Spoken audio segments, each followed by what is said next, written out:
abihi wa bi'lumihi wa bi'lumina bi'lumi sa'iri salihin fitarani amin fi kitabi al-muqaddimah al-khadramiyah ila anqal wa fi tafsirin. Ini ataf ke wa yahillu hamluhu fi amti'ah. Kemarin kita ketahui keharaman bagi muhdits yang ketiga dan keempat adalah membawa dan menyentuh mushaf atau apa saja yang ditulisi sebagian ayat Al-Quran walaupun tidak sempurna satu ayat, yang tujuan penulisannya adalah untuk dirasah, untuk dibaca sebagai Quran. Nah, kalau bersama barang lain halal dibawa. Jadi ada mushaf diwadahi, nah, di situ ada barang lain, ada mushaf dan ada barang lain walaupun kecil sekali. Itu halal dibawa dengan catatan niat membawa mata saja atau niat membawa dua-duanya menurut Imam Nawawi, Imam Romli. Itu. Kalau tuhfah haram kalau niat dua-duanya. Begitu juga ketika mutlak, tidak tujuan apa-apa. Nah ini juga halal menurut Imam Romli. Kalau Imam Ibnu Hajar agak keras dalam masalah ini. Dan sebenarnya Ibnu Hajar punya tiga pendapat. Kalau yang di tuhfah itu tadi. Kalau tujuan mushaf saja baru boleh ya. Kalau tujuan dua-duanya tidak boleh. Kalau tujuan mushaf saja tidak boleh. Nah, termasuk yang halal juga wafi tafsirin, membawa catatan yang di situ digabung antara ayat Quran dengan tafsir. Ya, seperti kitab-kitab tafsir yang ada itu.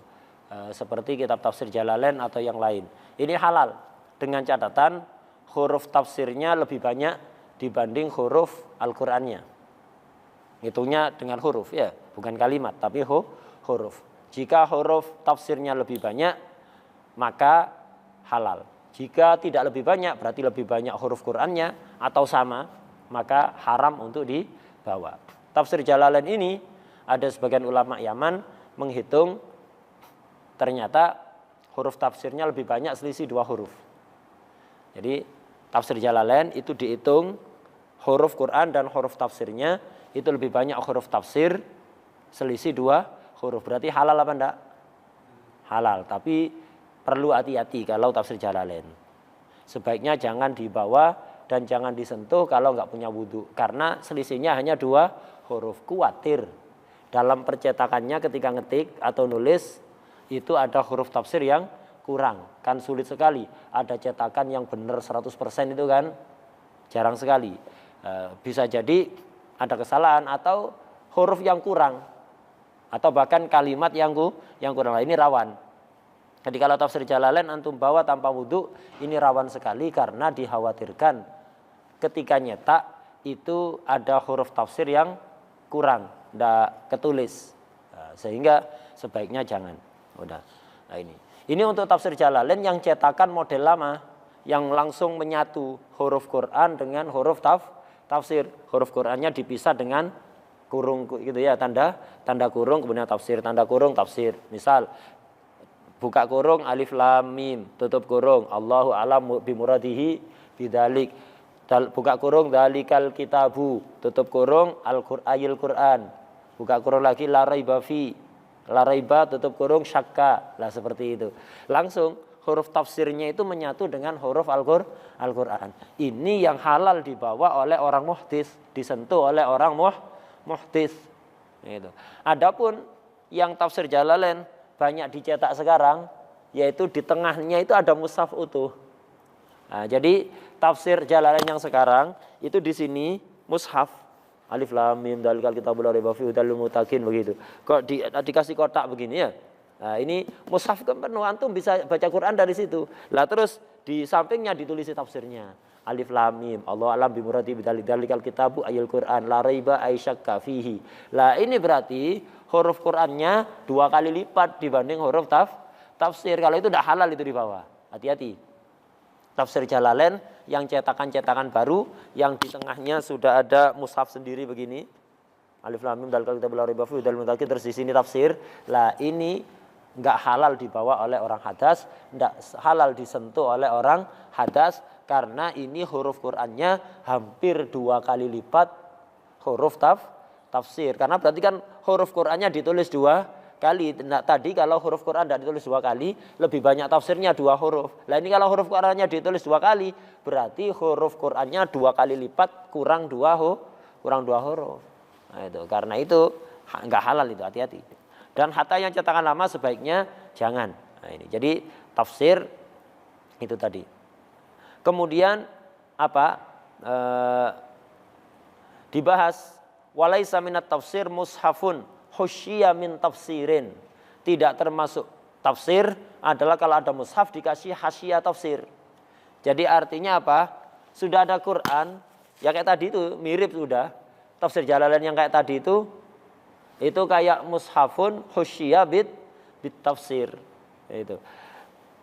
Kalau yang aslinya mushafun husyiya bit tafsir itu bagaimana? Ada Quran begini. Sudah jadi Quran. Ya, ditulis Quran lengkap. Kemudian dikasih catatan pinggir, catatan bawahnya. Dikasih catatan tafsir. Ini tidak masuk tafsir.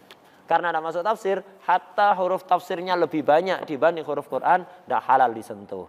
Ini kama fi hasyiatil Fathah lil Imam Ibnu Hajar. Ini pendapatnya Imam Ibnu Hajar di Hasyiah Fathul Jawad.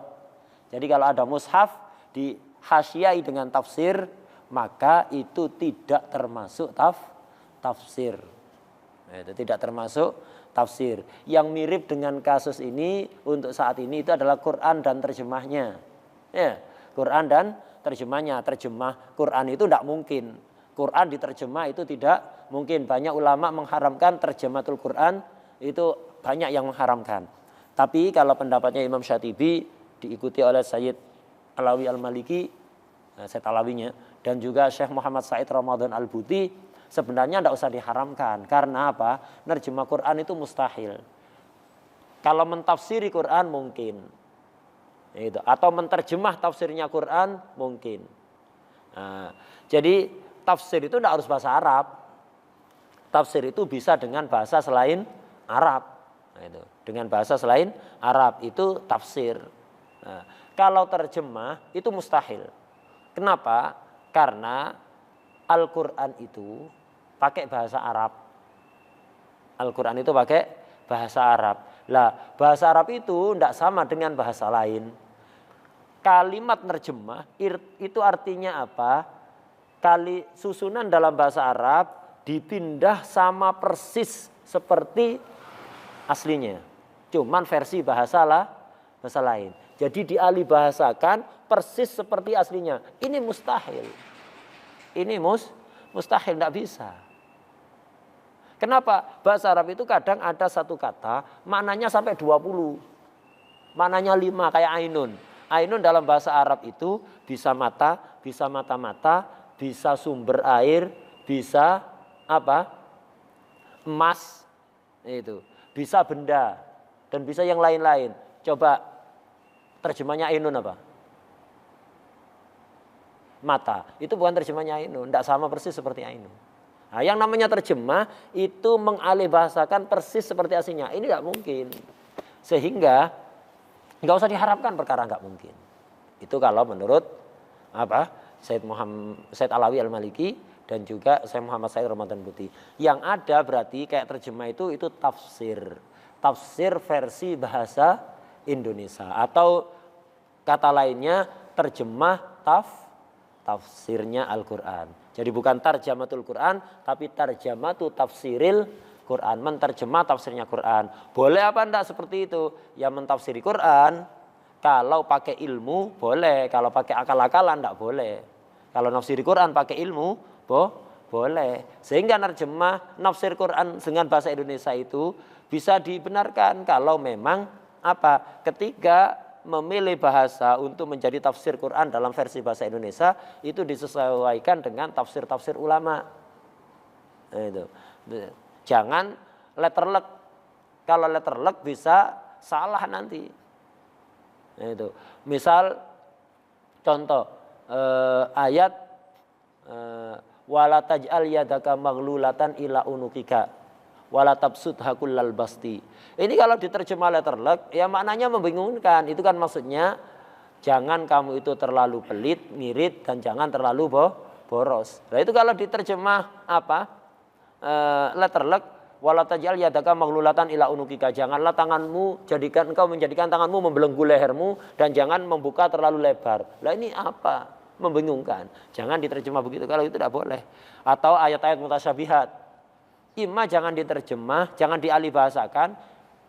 Imma dialih bahasakan menurut takwilnya takwilnya khalaf. Jangan diterjemah letterlek. Ar-Rahman 'ala arsy istawa. Istawa diartikan bersemayam, seperti di Quran terjemah depak. Nah ini tidak benar, ini diartikan bersemayam. Ainun diartikan mata, tidak benar. Nah ini ayat mutasyabihat, tidak boleh seperti itu. Wadah ya. Nah, jadi anggap aja tafsir sudah terjemah itu. Lah Quran terjemah yang kayak terjemahnya depak itu versi kalam ini tidak termasuk tafsir. Kenapa? Di tengahnya ditulis mushaf lengkap, baru di sampingnya dikasih tafsir versi bahasa Indonesia, atau di bawahnya atau di kanannya, sampingnya biasanya ayat, kemudian dikasih garis, sampingnya tafsir dalam versi bahasa Indonesia. Nah ini tidak termasuk tafsir menurut Imam Ibnu Hajar. Sehingga walaupun lebih banyak huruf tafsirnya, tetap haram disentuh oleh muhdits. Wa khalafahul Imam Ramli. Kalau Imam Ramli berbeda. Imam Ramli ya termasuk tafsir. Pokok kalau jumlah hurufnya lebih banyak ya tidak apa-apa.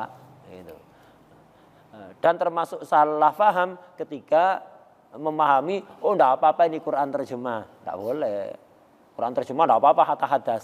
Itu tidak benar. Kalau Ibnu Hajar bukan tafsir sama sekali. Kalau Imam Ramli hitung-hitungan huruf ya. Sebagian orang memahami tidak apa-apa ini terjemah. Ada terjemahnya. Tetap itu mushaf namanya.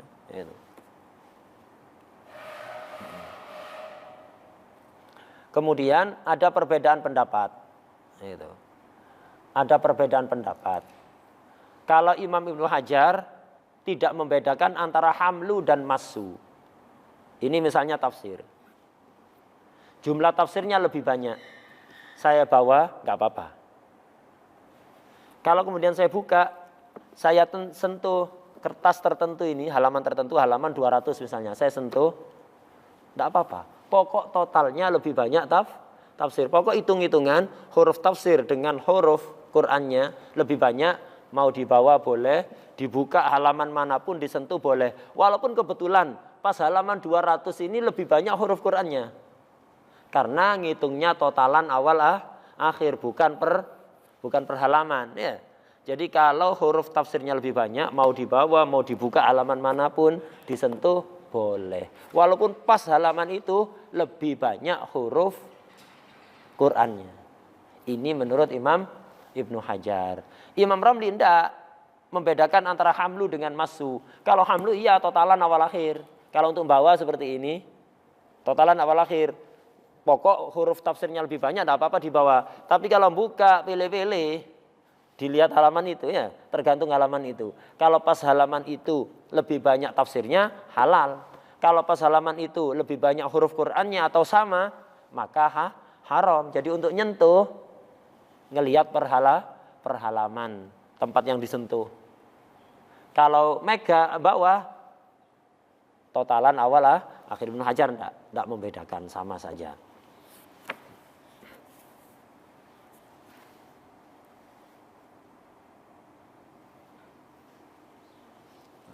Nah ini.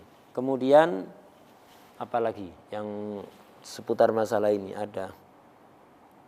Nah, kayak Quran yang dijilid sama wirid, kayak Majmu' Latif, Majmu' Syarif, Khulasatul Madad, Amalul Yom wal Lailah. Lah seperti itu. Ini juga banyak pemahaman salah kaprah. Banyak kalau pas majlis tahlilan kampung, kan banyak yang enggak hafal Yasin kan ya.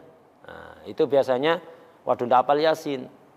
Ini Quran, tidak punya wudhu. Oh ini majmu, dikasih majmu. Pakai majmu apa? Tidak apa-apa ini, tidak apa-apa. Bukan Quran, majmu. Lah, akhirnya megang majmu karena tidak hafal ya Yasin. Dia tidak punya wudhu. Ini salah. Ini nggak boleh. Kalau bawa majmunya, iya nggak apa-apa. Bawa majmu, bawa Khulasatul Madad, tidak punya wudhu, tidak apa-apa. Karena itu bukan mushaf. Tapi kalau pas buka surat Yasin, bukan mushaf kan itu kan? Uruf menyebut mushaf apa enggak Majmu' Syarif? Khulasatul Madad, bukan kan? Nah, bukan. Nah, tapi kalau pas buka surat Yasin, disentuh surat Yasinnya, ini bukan mushaf iya, tapi termasuk ma kutiba fihil Qur'an liqasdid dirasa. Surat Yasin di situ ditulis untuk apa? Jimat apa dibaca?